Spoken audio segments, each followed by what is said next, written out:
Let's get to it. Lifetime value. That's what we said we're going to talk about today, right? Lifetime value. Yeah. So why is that important? Yeah. So I think number one, lifetime value is, they call it LTV, right? Because in marketing, you have to abbreviate everything, right? So LTV, lifetime value. And the reason why lifetime value of a customer is super important is because it allows you to understand how aggressive you can get with your marketing and advertising, especially if you're doing paid in any way, whether that's paid ads, influencer paid marketing, high levels of SEO, paying for an SEO team.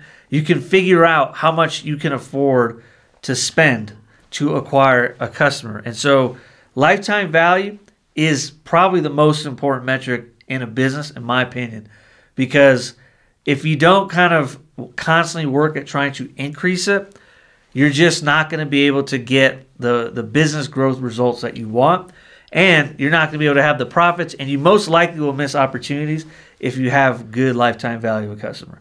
Right. And that's one thing that I find is if you don't, like for example, let's say your lifetime value of customer is way higher than you actually think it is, and you might not be aggressive enough to acquire those customers simply because you haven't figured out what your lifetime value is. Yeah. So, I mean, one of the things every time I talk about lifetime value, most people understand what the metric is, but oftentimes they don't know what the metric means. And I think you summarized it really well. Most of the time when I talk with people about it, they know, well, yeah, that's how much money I make over the life of the customer. That's what the metric is. But what it means is what you were saying, how aggressive you can get with your marketing and marketing tactics and things. Because once you know that, then you can scoop up more of the market share. Exactly. But if you don't know what that actually is, then you can't get aggressive. It's almost like most people don't think a whole lot about it other than, hey, that's profit. Yes. And not think about it from a standpoint of acquiring new customers or finding new people to help or whatever, right? That's actually a good point because I think you're right in the sense that people are not thinking about it. They're offhand. They're just like, yeah, my lifetime value may be X, Y, Z, right? But they're not realizing that they could use that like data point to actually take more action or to drive growth in their business. And I think typically where the customer gets kind of caught up is, and I've run into this too, lifetime value is like, yeah, in theory that's great if they're worth $10,000, but I can't spend $9,000 to get them. Right. Because it's $10,000 over their lifetime, not immediately. Right. And so you have to almost balance the two between lifetime value and then cash flow turnaround. So like how much cash do you get from them right away? Right. And then how fast can you essentially survive until you reach that lifetime value? Right. And I feel like when we start talking about that it's very easy for people to envision that from a single customer standpoint.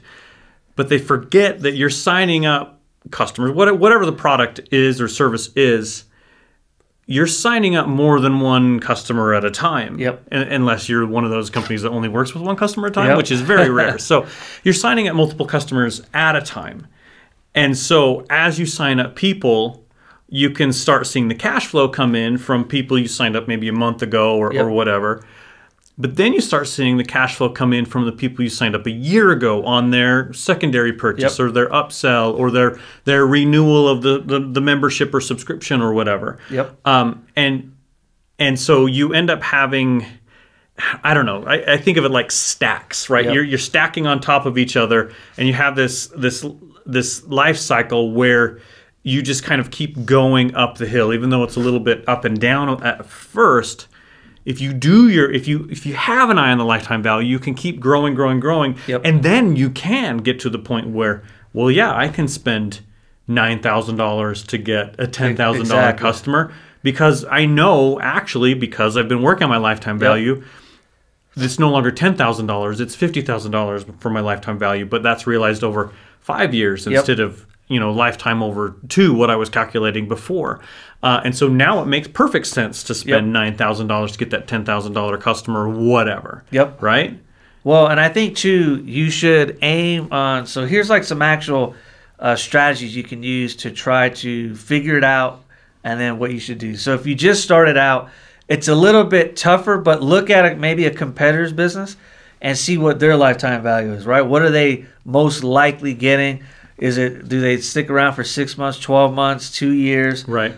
What's their average order value? And do your research that way if you're just starting. If you've been in business for at least a year or more, take a look at all of your customers, and then it takes time, but just figure out how long people are staying around or how many purchases are they making over a 12-month or 24-month period, right? And then come up with a number that is average, right? Because you're going to have some people that are like really like their lifetime value is massive. Like I have some clients that their life, but if I based everything off that may be skewing the numbers in the wrong direction. And same with people that are maybe shorter. So take the average of what all of your customers are doing. Then once you get that lifetime value average, then what you want to do is some ways to increase it. Think about how can I get them to purchase more, right? So you can actually have them buy more at the point of purchase. You can increase your prices. You can try to get like a subscription model where they're paying each month. You can come up with unique product offerings for that audience to get them to buy more. There's a bunch of different ways that you can use to increase the lifetime value of your customer, which you should be obsessively thinking about. How do I get them to stay on longer, pay more, buy faster, and get more offerings from me? Right. And one of my favorite tactics is, great, what's the next logical step for my customers to get? And it's like starting a business is complicated. Coming up with a product line is complicated, or a package of services or something like that. And if you're just barely starting out, or even if you've been in business for a few years, you're not where you could be. And you can only really focus on a small set of things at once. But once you kind of get that down, you can start saying, okay, now I've serviced these clients.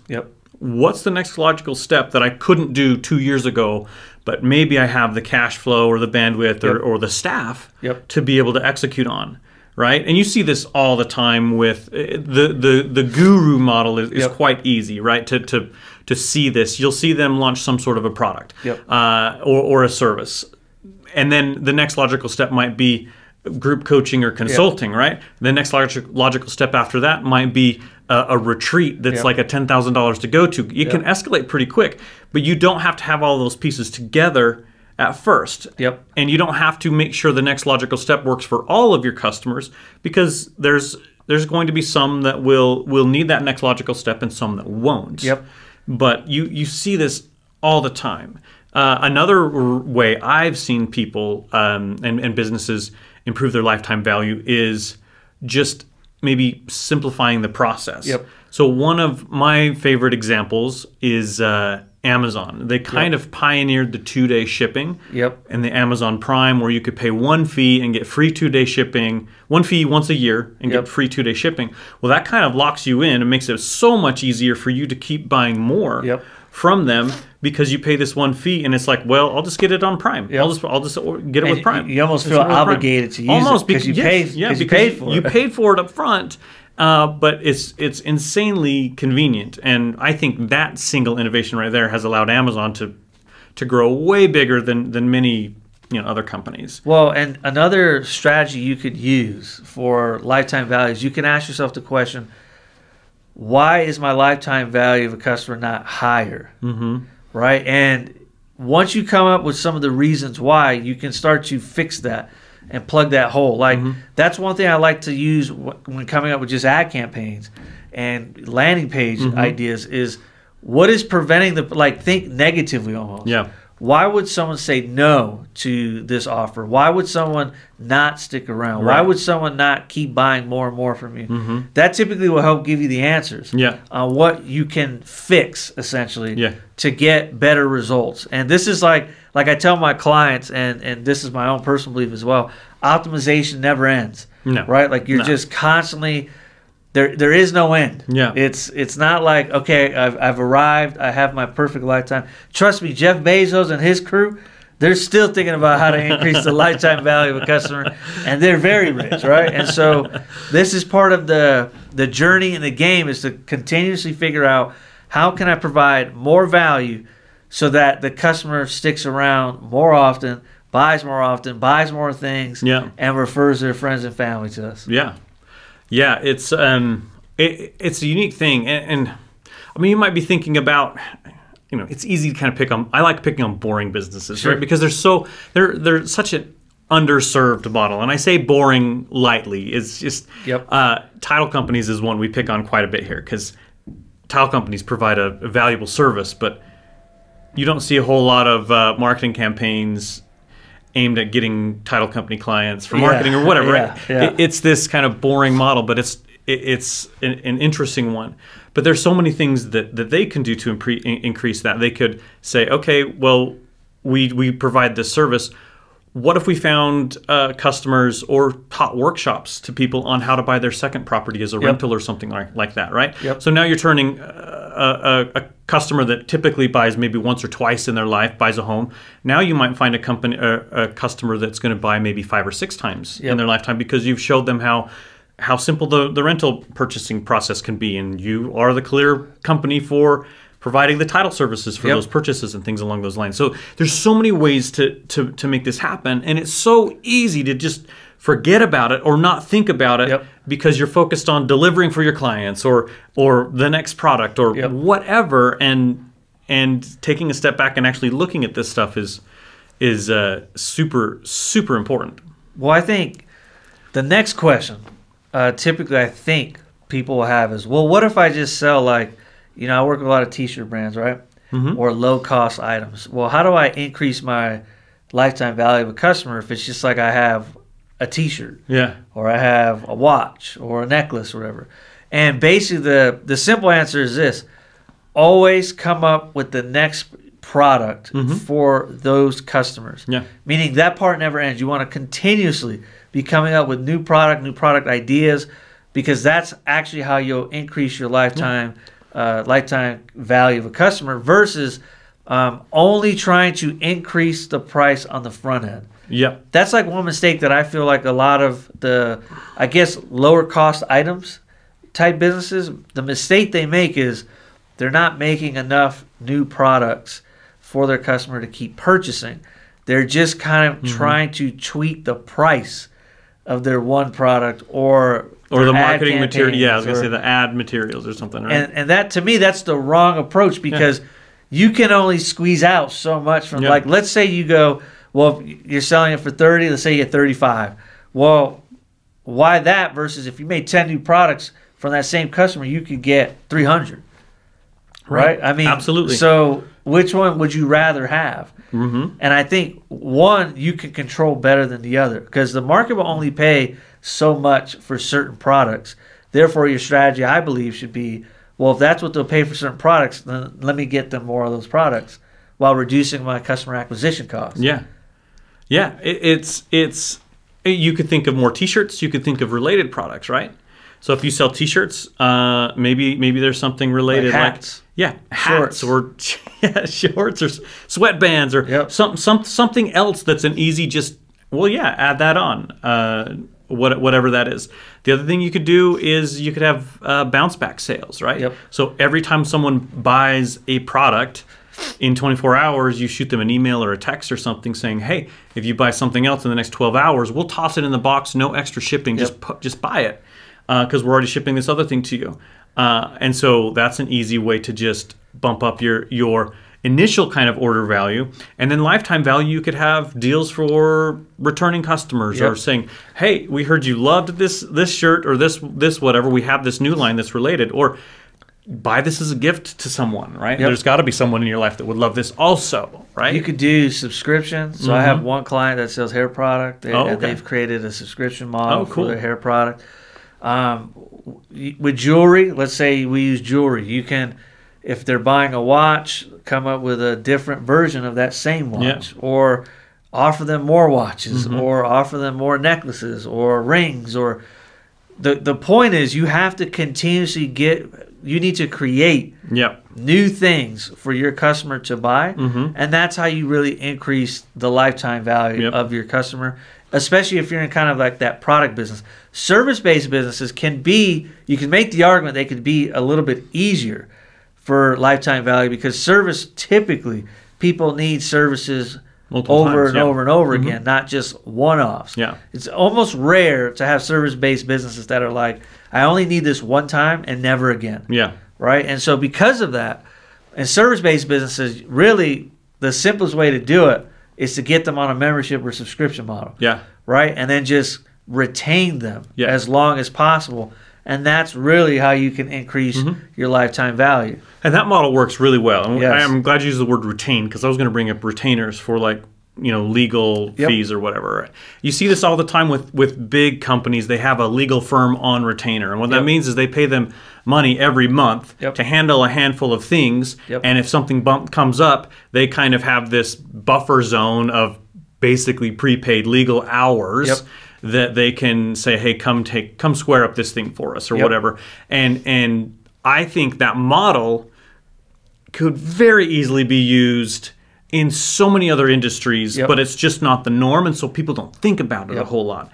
But for a service-based business, the retainer model could totally work really, really, really well. Well, and I think if you spend a lot of your time thinking about how can I get repeat purchases, then doing the membership subscription type model makes the most sense because it happens automatically, right? And you don't have to keep chasing them down to get them to buy over and over again. And then your job becomes just make sure that the service is good and that they really love what's going on so that they stick around as long as possible. Yeah, and your job shifts from constantly trying to find brand new people to that part's got a little bit automated.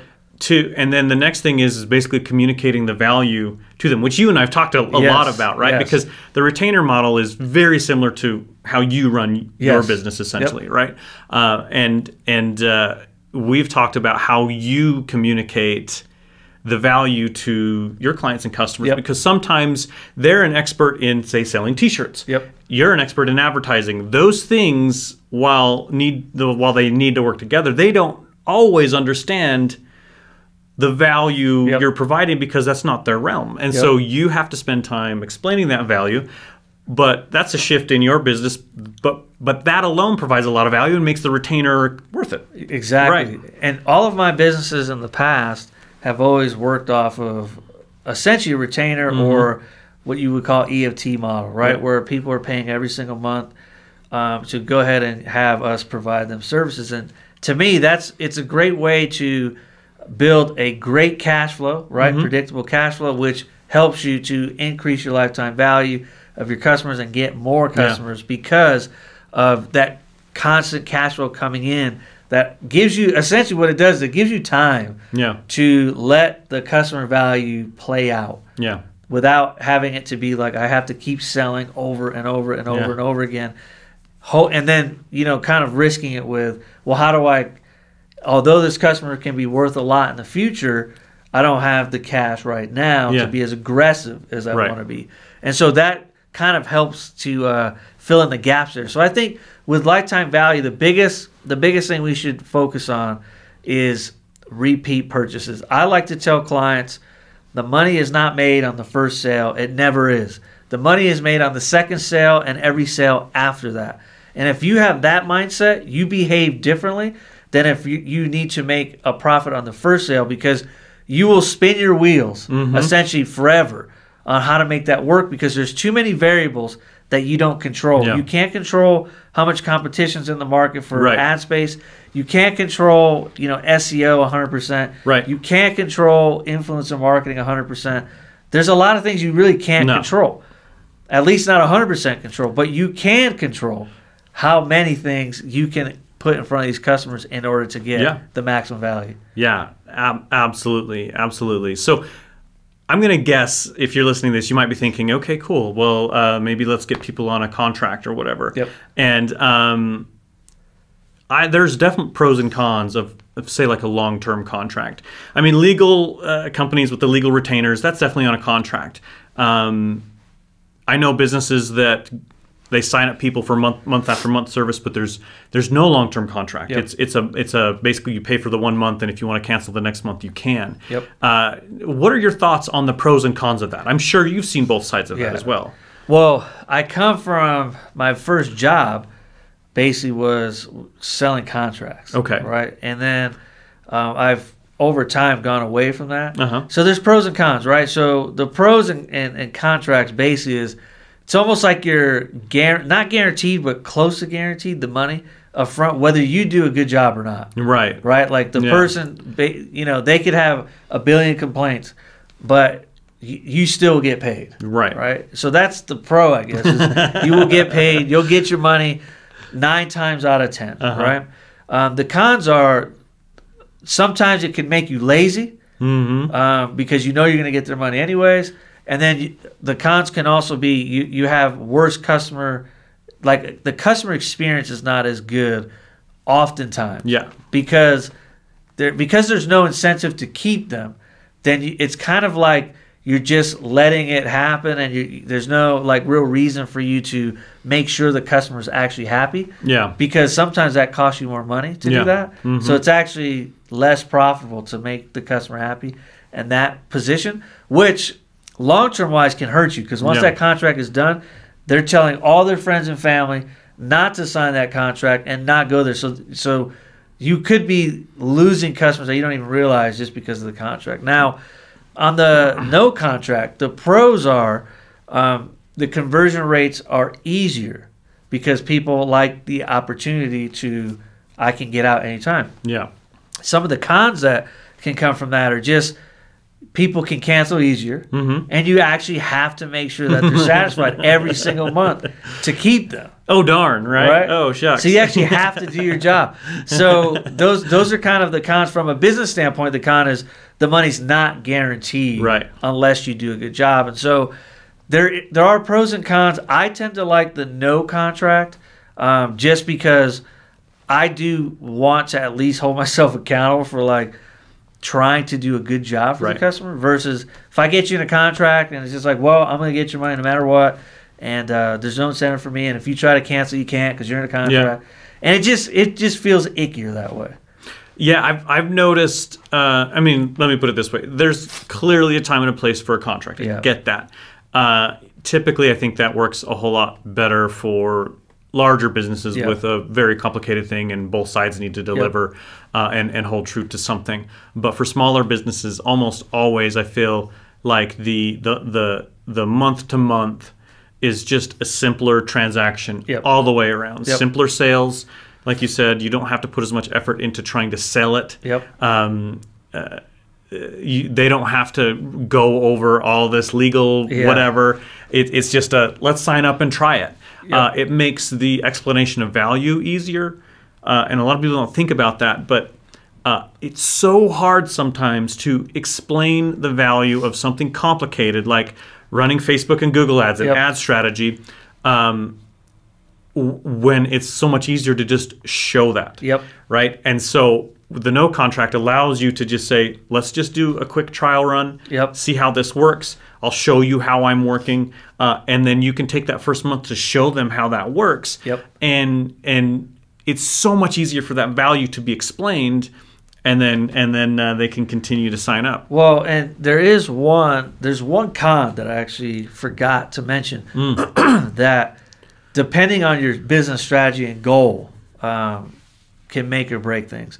So if your objective is to build a business to sell it, then the big pro to a contract is the people who would buy it love that. Because they're investors and they typically don't really care about the customer experience. They just want the money, right? And how much money can I get this in the future, and how many of your customers are locked in? Versus if you're not trying to sell a business, it doesn't matter. But if you're trying to sell it, everything is month to month, they're probably not going to be as interested in your business because it could all leave, overnight. Well, that's a really good point. None of my businesses I've ever started and what I'm doing right now has never been with the intent to exit or sell in that way. And so that's something I don't think about a whole lot. So I'm glad you brought that up, because that is a completely valid point. Yeah. I mean, if you're trying to get a big payout, like let's say, because there are, this is like a sport almost, where there are people that just say, I'm going to build this company with the whole intent of selling it to someone. then I highly recommend that you get contracts in your business to make it more attractive. Yeah. Just from just a logical standpoint, an investor's going to want to know what type of money am I going to basically get guaranteed every month, and how long do I have these customers? And the reason why I know that is just from gyms in the past that I've seen been sold. Yeah. That is typically the difference, because I've worked at two different types of gyms, ones that are contract-based, ones that are month-to-month based, and the contract-based ones tend to sell faster at a higher price point because guaranteed. They love guaranteed. The contract. Guaranteed. That makes a ton of sense. So, that's a con. If you are planning on selling your business at some point or want that option, then you're definitely going to want to have a contract. Yeah. Yeah. Super interesting. Okay. So I had one last thing I wanted to bring up. And then, if you have more, but this is the last thing I wanted to say. One of my favorite ways for subscription models or like a prepaid model or whatever to increase the lifetime order value is something that's easy but hard at the same time. And I love this strategy. It's you get on the phone with everyone that has canceled because they didn't like your product. Yep. And you ask them, hey, I know we already lost you as a customer. I'm not trying to get you back. But what would have kept you? Yep. And then make those changes. Those are the people that are going to give you the feedback that's going to pivot your business in the best way possible. And they're insanely uncomfortable conversations. Yeah, well, they'll give you honest feedback. Honest feedback, right? Honest feedback. And doing that and implementing those things, I mean, some of them are just going to be jerks, right? Yeah. Like, whatever. But taking that feedback and really looking at it and maybe evaluating it with a business partner or, a colleague or something like that, and implementing some of those changes will have a huge impact because they know what you might not be seeing would be an improvement. And then you make those improvements and boom, you're doing way better. You're retaining customers longer.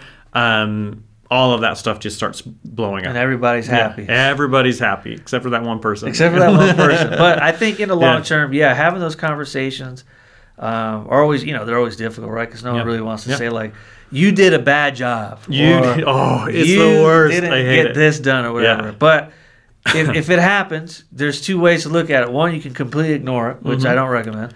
Or two, you can take the insight and make it stronger to make sure it never happens again. Yeah. And of course, I always like to use sports analogies, right? If you lose a game because the other team was just draining threes on you all day, then your job is to go, I'm going to lose in every way possible except by the three-pointer, right? And so you can use that competitive spirit, that energy to go, don't get too emotionally attached to the whatever they say and they'll take it too personal. Just use it to be able to go, if I'm going to lose, it will not be in that fashion. And that's how I like to take feedback from if a customer has had a bad experience or hasn't gotten the results that they want or whatever. That's how I take it, is how can I make sure that doesn't happen again? Yeah. And any other way, I will lose, but that way. Yeah. And so with that being said, do you have anything else to talk about as far as lifetime value of customer? Nope, that's it. As far as contacting me or whatever, just go to blakebuse.com /SM3 if you want to go directly to the SM3 group. Then that's where we do group coaching, consulting surrounding social media marketing and digital marketing and all of that good stuff. If you want some one-on-one time with me, that's a good place to do it. And Greg, how about you? GregMarshall.co. You can go ahead and book a free strategy session. And, outside of that, I think until next time, we'll see you later. All right, bye.